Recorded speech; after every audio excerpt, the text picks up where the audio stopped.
Jeg vil nu gennemgå setup'et, som vi skal igennem på dagen, hvor det er, vi skal have omkring API og tilslutningen inde i make.com. Vi kommer til at skal bygge et flow som det her, stort set fra bunden, og jeg vil egentlig bare gøre det, jeg vil starte med at lige vise, hvad er det, der skal ske. Det smarte ved make.com er jo det her med, at vi får en brobyggerplatform, der kan snakke på tværs af sindssygt mange systemer. Vi behøver ikke selv at være knaldhamrende skarpe til at kode, vi får nemlig systemet til at håndtere alt det svære for os.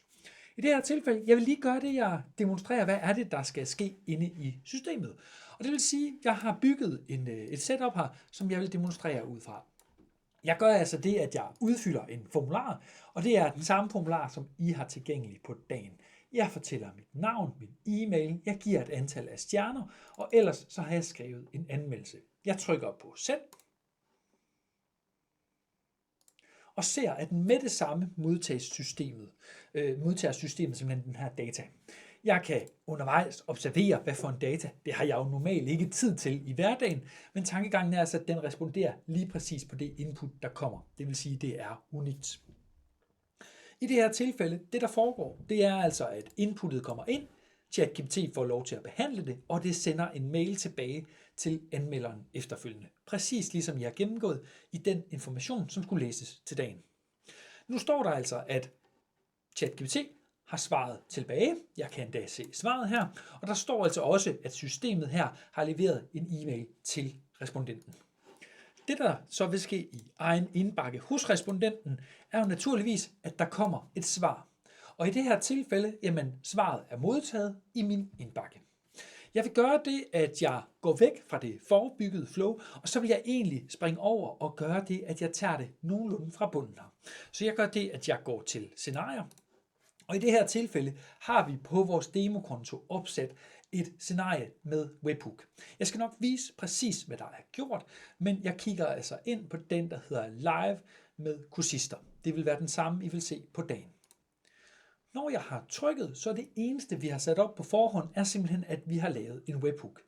Normalt ville det, for god ordens skyld, sådan så intet er skjult eller hemmeligt, være, at man startede på et flow, der var helt blankt, og det vil sige, at her har vi altså valgt webhook, og vi har valgt, at det er en custom webhook, og så er det altså trykke på create, og jeg skriver lige for god ordens skyld, at det er en demo, der skal slettes, og så får man altså en webadresse her. Den webadresse er gemt inde i vores interne system. Så det er det eneste, vi har gjort på forhånd. Jeg tillader mig altså at gå tilbage, ikke at gemme den her, men egentlig hoppe ind i lige præcis den, I vil se live på dagen. Det er altså præcis det samme setup, vi ser her. Den eneste forskel er, at den webadresse, der ligger herovre, har vi givet til webudvikleren på hjemmesiden. Tankegangen er altså, at webudvikleren internt i eget system har et sted, hvor han kan placere lige præcis den her webhook-dreng. Så i det her tilfælde er jeg webudvikler på hjemmesiden. Jeg har altså adgang til et formularsystem, hvor I kan se den formular, der er opbygget, og inde i indstillingerne ser jeg altså en dedikeret fane lige præcis til webhooks. Hvis nu man ikke sidder i et CMS-system som det her, så vil man jo selv kunne kode det op ved eksempelvis at lave noget bytecode. Jeg klikker ind på webhooks. Inde i en fane, der er der mulighed for at koble op til nye webhooks, og der er også mulighed for at se på de eksisterende. Det vi har gjort på forhånd på dagen er altså, at vi har indsat den adresse, som vi kopierede. Det vil sige, herinde er altså den samme webhook, som fremgår herover. Man har simpelthen lavet et copy-paste. Inde i systemerne er det så smart, at der kan så vælges, hvad er det for en data, der skal sendes over i make.com. Og det betyder altså i det her tilfælde, at hver gang der kommer en formularudfyldning, sender den navnet, e-mailen, antallet af stjerner og beskeden. Man havde, hvis man ønskede, mulighed for at tilføje flere værdier, så systemerne kan nogle gange selv lave nogle sladderhanke, og ellers kan man jo lave flere input og felter, som ligesom kan overføre data over til make.com. I det her tilfælde, jeg er ganske tilfreds med systemet, og det vil sige, det der egentlig bare skal sikres, det er, at den streng, vi har heroppe, er den samme streng, som foreligger herinde. Og det er det i det her tilfælde. Uden at lave ændringer, går jeg derfor tilbage, og det eneste, jeg derefter skal sikre mig, det er jo naturligvis, at den står aktiv. Altså at webhooken sender og modtager data. Med det er det egentlig således, at første rejse for mig, det bliver altså at få testet denne her formular. Det skal jeg jo selvfølgelig gøre for at sikre mig, at webhooken herover modtager den forventelige data. Sådan så jeg tjekker, inden jeg begynder at bygge alt muligt komplekst, at der simpelthen er hul igennem, og at det hele fungerer. Så det jeg altså gør, det er, at jeg stille og roligt går ind, finder den formular, som I også skal udfylde på dagen, og så tager jeg simpelthen og udfylder den med en test. Det vil sige, jeg hedder Simon, jeg indtaster min mail, jeg er ikke super tilfreds med servicen, de får 2 stjerner, og jeg skriver i det her tilfælde, jeg modtog bukser i forkert størrelse, og skulle selv betale for returfragt. Som eksempel. I det her tilfælde, med informationerne til stede, gør jeg så det, jeg trykker på send-knappen. Jeg gør det, inden jeg trykker på send-knappen, fordi jeg er i opbygningsfasen. At jeg trykker på Run Once, så står den og aflurer, om der kommer informationer. Det kan give mig nogle fordele, når jeg skal opbygge, fordi så sikrer jeg mig, at jeg får datainputtet. Jeg trykker på send, og ser, at med det samme responderer systemet. Den har altså nu genkendt, at der er et navn, en e-mail, stjerner og et review. Det er altså de datapunkter, som jeg kan arbejde videre med til de næste moduler, jeg bygger op. Med det er jeg altså forbi det første modul og sikret mig, at der er hul igennem til hjemmesiden. Herfra skal jeg jo vælge, hvad skal der nu ske. I det her tilfælde, jeg kunne godt svare kunden direkte, men så bliver der jo ikke responderet et unikt svar. Det duer jo naturligvis ikke. Så det jeg er nødt til, det er, at jeg skal have valgt, at det her svar skal håndteres af en AI. I det tilfælde, der vil jeg godt kunne gå ud og bruge Grok, hvis jeg foretrækker det. Jeg vil også kunne bruge OpenAI, og eksempelvis så ligger der også Google Gemini. Der er altså et stort udvalg af forskellige AI-systemer, som kan opkobles og anvendes. Og det vil sige, spørgsmålet er jo her, hvilket system vil virksomheden anvende, og har man en databehandler-aftale med det system, man sender dataen til. Jeg vælger i det her tilfælde at bruge OpenAI, altså det, som vi i forbrugertale kalder ChatGPT, men når det er, vi sidder i udvikling, så er det altså OpenAI, moderselskabet, som vi sender dataen omkring. Jeg klikker på OpenAI, og så får jeg forskellige muligheder for, hvad er det, jeg egentlig gerne vil gøre. I det her tilfælde, jamen, der tager jeg, at jeg gerne vil have en respons. Og så kan vi se, at jeg allerede har været på det her system før. Det vil sige, at den er allerede connected med min API-nøgle.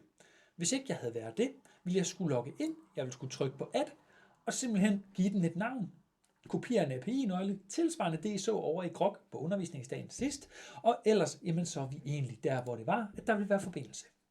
Så snart forbindelsen er oprettet, er vi egentlig klar til at starte den dataforsendelse, vi skal have. Men vi skal have valgt, hvad for en AI er det, vi gerne vil have til at håndtere dataen. I tilfældet her, der kan man jo være meget fristet af at sige, at jeg vil have det bedste af det bedste. Og derfor vil jeg give det til 5,2 i Pro-versionen, som i det her tilfælde lige nu og her er den seneste model. Men den er enormt dyr. Og det vil sige, når det er, jeg udvikler, så er det enormt vigtigt, at jeg har respekt for de omkostninger, det kan få. Så hvis jeg ser på pricing-modellen inde ved ChatGPT, eller rettere sagt inde ved OpenAI nu, så kan jeg så se, at der er en væsentlig forskel på, om jeg bruger den dyre motor eller den billige motor. Det vil sige, at her koster 1 million tokens, altså $21, og herover koster de $0,25. Det vil sige, at hvis jeg kan nøjes med en billigere motor, foretrækker jeg og min chef i det her tilfælde naturligvis det. Det betyder, at jeg skal have valgt en model. Og derfor tænker jeg, jamen lad mig prøve at finde noget og teste noget, som jeg tror er høj nok kadence, men som umiddelbart kan løse opgaven. Tanken her det er, at jeg kan selvfølgelig spare og spørge AI'en. Jeg finder frem til igennem min analyse, at jeg rigtig gerne vil ud og bruge det, der kaldes en minimodel. GPT-5 Mini. Det vil sige, at jeg vælger GPT-5 Mini. Det har jeg spurgt ChatGPT om. Jeg har lavet noget research og sat mig ind i, hvad koster den, og hvilke fordele bringer den med sig. Når jeg har connected til den, så får jeg mulighed for at vælge, om jeg vil lave et simpelt tekstprompt, bede den om at lave billeder, arbejde med filer eller andet. Der er også mulighed for at arbejde med reusable prompts, hvor det minder om måden, I opretter GPT'er på. I mit tilfælde, der tager jeg det, der kaldes avanceret input. Og avanceret input giver mig altså mulighed for at styre det her på meget mere vilkår selv. I det avancerede input kan jeg nemlig gå ind og vælge forskellige variabler og forskellige input-typer. Jeg skal derfor have lavet et input. Og i det her tilfælde, når det er, at vi snakker input, der har jeg eksempelvis en besked. I beskeden kan jeg altså låse nogle informationer, som jeg rigtig gerne vil have på, og jeg kan også udvide med flere inputfelter, hvis jeg ønsker det. Det er altså mit ansvar at udvikle korrekt. Jeg gør det, at jeg inde under inputfeltet trykker på plus, og så får jeg altså valgt, hvad ønsker jeg. Er det en message? Det er det i mit tilfælde, altså en besked, og så har jeg derfra rollen. Præcis på samme vilkår, som vi så, da vi havde Grok, ligger der altså forskellige typer. Vi ser det her user, assistant og system, og jeg vil altså gå ind og sige, at vi skal have lagt et systemprompt ind. Det skal være per tekst, og her der skal jeg så skrive det, som er min instruktion. Det betyder altså, at jeg formodentligt kunne gavnes af at arbejde med den i ChatGPT, inden jeg tester det her, hvor det koster penge. I mit tilfælde, der har jeg lavet et systemprompt og snydt en smule i forvejen. Det betyder, at jeg lige nu ser et systemprompt, hvor jeg fortæller, at du er kundeservice-medarbejder i Tøjeksperten, du er sur, da kunderne altid brokker sig, osv. osv. osv. Tanken her, det er altså, det er min instruktion, der skal sikre, at den svarer på de vilkår, som jeg gerne vil. Når jeg har systempromptet, kan jeg jo efterfølgende sige, at det næste input, der kommer, er en besked. Og det er jo så her, hvor det er, vi vil have brugerens input. Brugerens input, der skal vi jo så tænke over, at vi er nødt til at låse det på en sådan vis, at vi sikrer en kontinuerlig arbejdsgang. Det, der er væsentligt her, det er, at præcis som I læste om til dagen for det her med oprettelse, så stod der altså præcis, hvordan inputtet skulle stilles hos jer. Der var navn, indsættelse af navn, stjerner, antal af stjerner og en anmeldelse, der efterfølgende skulle ligge. Det vil sige, her får vi altså ikke frit lejde til at bestemme, at vi vil sige, søde, rare Johnny i det her tilfælde har givet så og så meget. Det skal være mere systematisk, sådan så det bliver ens for alle de kunder, der kommer igennem. Og mit tilfælde her, det er altså, at over i userpromptet, der har jeg jo nogle felter. Hvis jeg trykkede på navn, så vil der altså svare til, at der stod Simon i det her tilfælde. Og det vil sige, at jeg kunne godt hjælpe den bedre på vej. Så jeg skriver her, navn er lige med Simon. Jeg kan sige stjerner er lige med 2 stjerner. Anmeldelse er lige med den anmeldelse, der kommer. Det smarte ved det her, det er, hver gang der kommer et unikt og nyt input, så bytter den simpelthen værdierne ud med de nye værdier. I det her tilfælde, det kunne godt være, at jeg var fristet af at komme e-mailen ind, men det vil være dårlig dataskik, fordi ChatGPT har ikke noget at bruge mailen til for at håndtere svaret. I det her tilfælde, der kan jeg så se, at jeg har lykkedes med at gemme funktionen, og det vil sige, at i udgangspunktet, så er der korrekt koblet op. Jeg kan godt låse et maks antal tokens, give den nogle ekstra tools, internetsøgning eller andet, men i mit tilfælde, det er rigeligt for det, jeg skal bruge. Jeg gør det, at jeg, hvis jeg foretrækker det, højreklikker og siger Run this module only, og det gør altså, at jeg kan se lige præcis de inputfelter. Så kan jeg lige så stille køre en test, og så kan jeg simpelthen se, er der hul igennem til systemet. Jeg kunne også have sendt en ny anmeldelse ind for at se det på den måde, men tankegangen er altså, jeg skal bare efterse, gør OpenAI og leverancen fra det, der svarer til ChatGPT, gør den det, der er forventningen. I det her tilfælde, der kan jeg så se, der kommer et svar tilbage, hvor det er, at der lige så stille bliver responderet på det, der er sat ind. Det vil sige, at det her svar er det, vi skal bruge efterfølgende, da det er resultatet. Vi vil se, at vi på samme måde kan føre dataen videre til næste step. Når vi er nået hertil, så har vi altså et input, og at AI'en laver et nyt og fortolket output af det. Min opgave er altså at vælge, hvor vil jeg sende dataen hen nu. I mit tilfælde, der vil jeg rigtig gerne sende dem en mail. Og jeg har en Gmail-konto, der er sat op herinde, så jeg vælger altså at sige, at jeg vil sende en Gmail. Og i det her tilfælde, der kan vi se, at jeg er logget ind. Hvis ikke jeg var logget ind, havde jeg trykket på Add, og så var det at logge ind med min Google-konto nede i bunden. Vær lige opmærksom på, at hvis man sidder på en virksomhedskonto, kan der være nogle rettigheder, og hvis man sidder på en privat konto, kan der være andre rettigheder. Grunden til, at jeg viser Gmailen er, at det er en af de nemmeste at arbejde med. I det her tilfælde, Der kan vi se, jeg skal fra webbooken, der kommer et svar, det sendes over i ChatGPT, og jeg vil gerne få mit svaret videre. I Gmail-opsætningen har jeg altså mulighed for at starte med at sige, hvem skal modtage den her besked. Når det er, vi arbejder med API, skal vi jo nu beslutte, skal det sendes direkte til kunden, eller skal det ind omkring en på kontoret. I det her tilfælde sender vi det direkte til kunden. Det vil sige, at vi lægger et større ansvar på det prompt, der ligger over i ChatGPT, fordi vi skal jo sikre os, at det svarer rigtigt hver evig eneste gang. Så når det er, jeg skal vælge min modtager, går jeg altså ind, og så kan jeg se, at jeg skal indtaste en e-mailadresse. Jeg kan klikke, og så kan jeg se, gud, en masse felter, der sker nedad. Scroller jeg i dem, eller folder dem sammen, hvis jeg foretrækker det, kan jeg vælge, hvilken datakilde skal jeg bruge felterne fra. Og her, der tager jeg webhooks, og jeg vælger derfor e-mailadressen, og det vil sige, nu vil det automatisk være den e-mailadresse, der er indtastet i formularudfyldelsen, der vil modtage responsen. Derfra kan jeg i Subject gå ned og vælge, hvad er emnelinjen i mailen. Jeg kan sige tak for din anmeldelse, og så vil det altid være det, der er emnelinjen inde i mailen. Jeg kan eventuelt gøre det, hvis jeg godt kan lide at gøre det lidt personligt, at jeg skriver Simon efterfølgende, i det her tilfælde Peter, hvis det var ham, eller Søren, hvis det var ham. Det kunne også være Gitte, hvis hun havde udfyldt den. Så den tager automatisk navnet og sætter ind.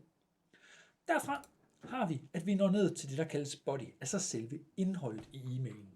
Der kan jeg trykke på tilføje body.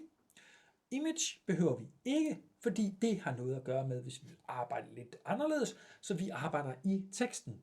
Og inde i tekstområdet, der er vores fornemmeste opgave jo nu at sige, det duer ikke, at vi selv begynder at sidde og svare, så vi skal jo have AI'ens svar sat ind. Så jeg gør altså det, jeg sætter resultatet ind, og så vil den nu tage ChatGPT's svar og sende ind i feltet her. Jeg kan eventuelt lige jævnføre GDPR-forpligtelserne skrive, dette svar er skabt af en AI. Så har jeg alt på det rene i den del. Hvis jeg var glad for at lave en e-mail-signatur, kunne jeg lave det. I mit tilfælde, det er fint for testen. Vi ser de vigtigste dele og funktioner her. Så jeg gør det, jeg trykker på gem. Og så vil jeg egentlig se, at der i udgangspunktet skulle være oprettet korrekt. Min opgave er altså nu at trykke på den store gem-knap her, som gemmer hele flowet. Så kan jeg trykke tilbage. Og det vil sige, lige nu her, der kommer jeg til at kunne se, om flowet virker. Så jeg har altså en formular, jeg kan udfylde. Så jeg gør altså klar, jeg udfylder min formular. Jeg gør det lige med min mailer. Jeg giver i det her tilfælde 5 stjerner og skriver super god behandling. Dejlig service. Kim var sød i butikken. Jeg trykker på send. Og vi ser med det samme modtager systemet informationen. Den står og brygger her. Og jeg vil først kunne vise en mail, når vi er nået helt hen til enden, og den er kommet igennem ved min e-mail-leverandør. Så jeg er nødt til lige at vente, men jeg kan altså konstatere, der er kommet data ind. Der er også blevet behandlet af ChatGPT. Der er lavet et svar, der hedder, hej Simon, tak for 5 stjerner og din fine anmeldelse. Kim siger tak. Mit barnebarn er også så sød som dig, og ellers at det har været snevejr, så man beklager forsinkelsen. Herfra kan jeg se, at det er blevet sendt til følgende oplysninger inde i mailsystemet. Og det vil sige, nu vil jeg i princippet kunne gå ind, finde e-mailen i min egen indbakke, fordi det var mig, der udfyldte den, og så kan jeg så se her, at præcis det samme optræder i egen indbakke. Det er så det her svar, der vil blive sendt til kunden, når de udfylder formularen. Det var et flow ind i make.com. Jeg håber, du synes, det var inspirerende. Du har mulighed for at spole tilbage, klippe det sammen, præcis som du gerne vil. I det her tilfælde underviser vil gennemgå det samme på undervisningsdagen, så endelig, hvis du har set den på forhånd, er du naturligvis velkommen til at tage diverse spørgsmål med.